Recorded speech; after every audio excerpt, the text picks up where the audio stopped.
क्या निर्मला सीतारमण की टीम ने बजट बनाने से पहले कांग्रेस का घोषणा पत्र पढ़ा था, या देश के मुख्य आर्थिक सलाहकार अनंत नागेश्वरन ने हर युवा को 15,000 रुपए देने की सलाह दी थी? ये ऐसा सवाल है जिसका जवाब आपको भी जानना चाहिए। जो मोदी सरकार हमेशा फ्री वाली पॉलिसी पर केजरीवाल को कोसती थी, आजकल हमारे देश में मुफ्त की रेवड़ी बांटकर वोट बटोरने का कल्चर लाने की भरसक कोशिश हो रही है। कांग्रेस के 8,500 वाले वादे पर सवाल उठाती थी। वो खुद 15,000 रुपए देने का प्लान कैसे ले आई, वो भी उसके लिए अलग से बजट जारी कर दिया। नई स्कीम के मुताबिक देश का हर युवा जो पहली नौकरी ज्वाइन करेगा, जिसकी सैलरी 1 लाख से कम होगी, उसे सरकार पहले महीने 15,000 रुपए की मदद देगी। ये बात निर्मला सीतारमण ने खुद सदन में खड़े होकर कही। Direct benefit transfer of 1 month's salary in 3 installments to first-time employees as registered in the EPFO will be up to 15,000 rupees. The eligibility limit will be a salary of 1 lakh per month. Modi सरकार के इस फैसले से खजाने पर हजारों करोड़ का बोझ पड़ेगा। हमारे देश में नौकरी करने की उम्र 18 साल है और वोट देने की उम्र भी 18 है। इस साल हुए लोकसभा चुनाव में 2 करोड़ नए वोटर जुड़े हैं। जरूरी नहीं कि हर कोई 18 साल की उम्र में नौकरी ही शुरू कर दे। अगर इसमें से 50% लोग भी नौकरी शुरू करते हैं तो इस हिसाब से सरकारी खजाने पर 15,000 करोड़ रुपए का भार पड़ेगा। चूंकि हमारे देश में औसत सैलरी ही 8 से 15,000 रुपए है, इसलिए इसके लाभार्थियों की संख्या भी करोड़ों में होगी। यानी करोड़ों युवाओं को हजारों करोड़ की राशि मुफ्त में मिलेगी। ये इतना पैसा है जितने में लाखों लोगों को रोजगार मिल जाएगा। रक्षा विभाग की राशि बढ़ा दी जाए तो चीन से मुकाबला और आसान हो जाएगा। कृषि विभाग का बजट बढ़ा दिया जाए तो किसान मालामाल हो जाएंगे। फिर सवाल है कि मोदी सरकार ने ऐसा क्यों किया? तो इसके 2 तरह के जवाब सामने आते हैं।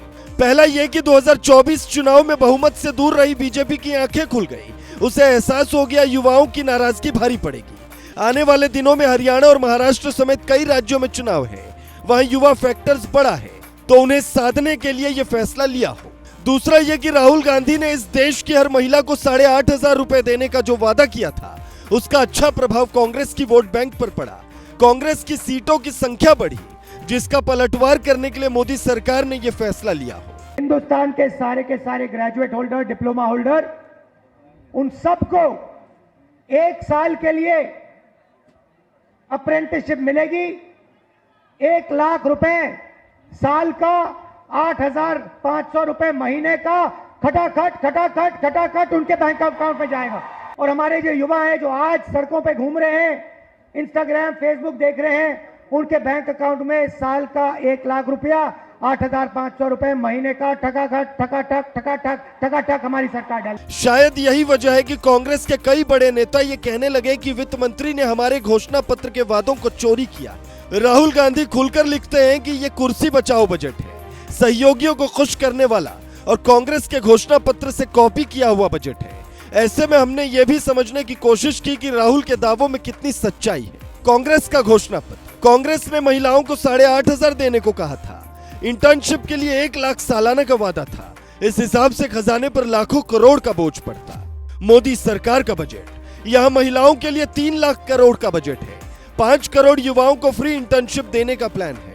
पहली नौकरी मिलने पर 15,000 की मदद मिलेगी, लेकिन शर्त यह है कि आपकी सैलरी 9,000 रुपए महीने से कम होनी चाहिए। अब इससे कम सैलरी किसकी है? या तो सिक्योरिटी गार्ड की नौकरी करने वाला इंसान, या फिर कंपनी में काम करने वाला मजदूर। अब अगर ऐसे तबके को सरकार मदद दे रही है तो फिर हंगामा क्यों खड़ा हो रहा है? क्या आपके गांव का प्रधान या उसका परिवार संपन्न होने के बावजूद किसान सम्मान निधि से 6,000 रुपए नहीं ले रहा? अगर वो ले सकता है तो फिर एक गरीब को सरकारी खजाने से मदद क्यों नहीं मिलनी चाहिए? मुद्दा कॉपी पेस्ट का नहीं, मुद्दा मदद का होना चाहिए। अब आप चाहे इसे कांग्रेस के 8,500 वाले वादे के जवाब में देखें या फिर कुछ और सोचे। सच्चाई यह है कि सरकार को गरीब और मिडिल क्लास दोनों वर्ग के बारे में हर बजट में सोचना चाहिए। Bureau report, global Bharat TV.